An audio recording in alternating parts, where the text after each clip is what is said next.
Isang magandang araw sa lahat ng aking mga kababayang Pilipino. Ito ang bansa nating sinilangan. Mabuhay ang bansa nating Pilipinas.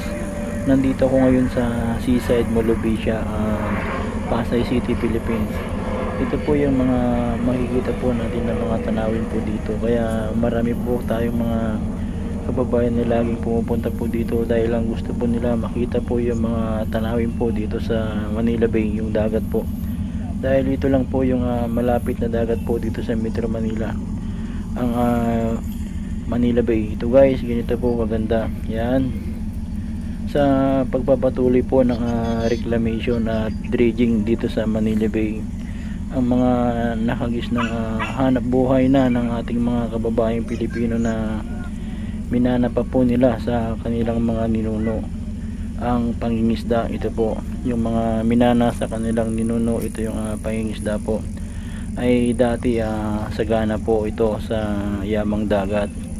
Ang mga talaba, tahong, o kaya yung mga alimango at iba't ibang mga klase pa po ng mga isda.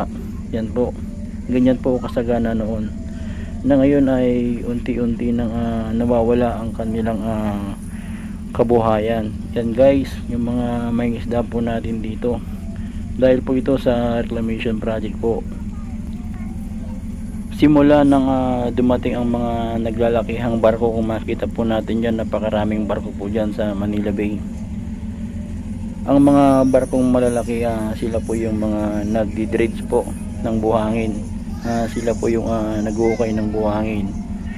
Kinukuha po nila yan para itambak po sa mga ibang lugar. Kaya ito po yung pagkasira ng yamang dagat po.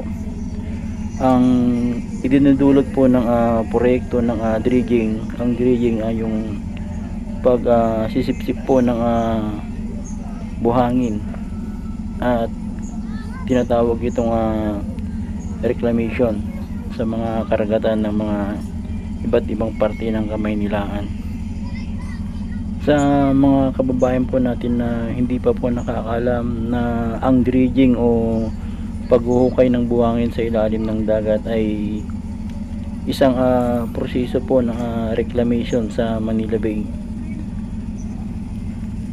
At syempre ito po yung pagpapatayo po nila ng mga bagong establishment, kaya mayroong reclamation project po dito.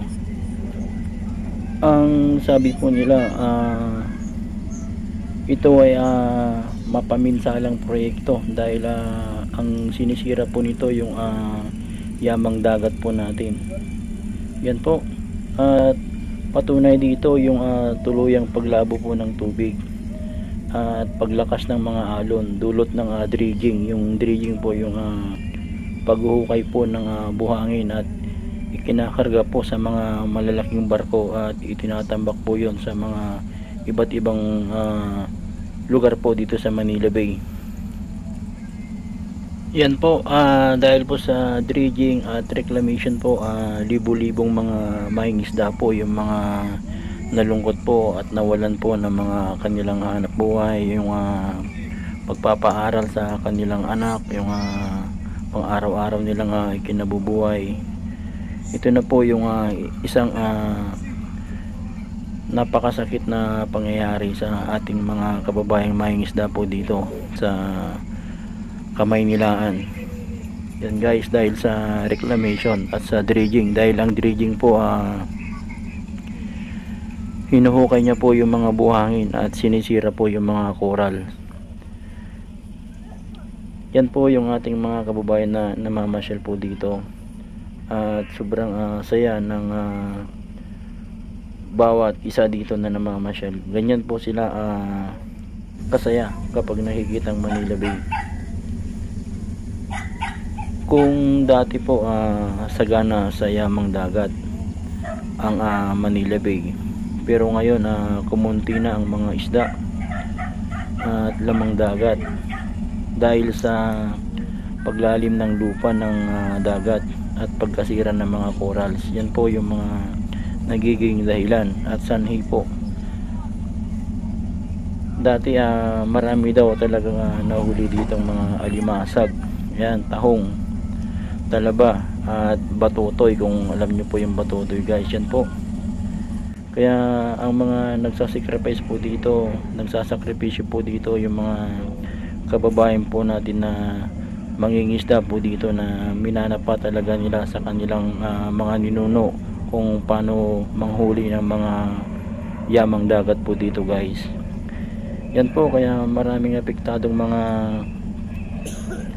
mangingisda po dito. Yung iba wala nang mapaglagyan ng bangka nila dahil private property na ito. Yung iba pumupunta po sa malalayo. At yung mga iba po dito takot na pong sumisid dahil yung pagsipsip ng buhangin ng mga dredging ng mga malalaking barko, baka daw sila ay masipsip po doon, kaya takot na silang sumisid. Kaya wala na pong nahuhuli ng mga yamang dagat po dito sa Manila Bay. Yan guys, kaya yung mga epektado talaga dito yung mga mangingisda po. Pero wala naman pong magawa yung mga kababayan nating mangingisda po dahil may permit po ang reclamation at may permit po yung dredging po, yung paghukay ng buhangin ng mga malalaking barko. Ito guys, yung mga kaganapan po dito ngayon sa seaside Molobisha, sa mga kababayan po natin dyan sa Luzon, Visayas, Mindanao, at yung mga OFW po natin at po dyan guys, sa mga matagal na pong hindi nakakauwi. Ganito po yung nangyayari po ngayon dito sa Pasay City, dito sa seaside Manila Bay. Yan guys, sana ma-share nyo rin po para mapanood din po ng mga iba nating kababayan, para malaman din po nila yung mga nangyayari po sa ating bansang Pilipinas. Ito guys, yung barko may crane po sa taas at may kinukuha po siya sa ilalim po ng dagat. Yan guys, at mabuhay po ang bansa nating Pilipinas at maraming salamat po sa panonood. Mabuhay!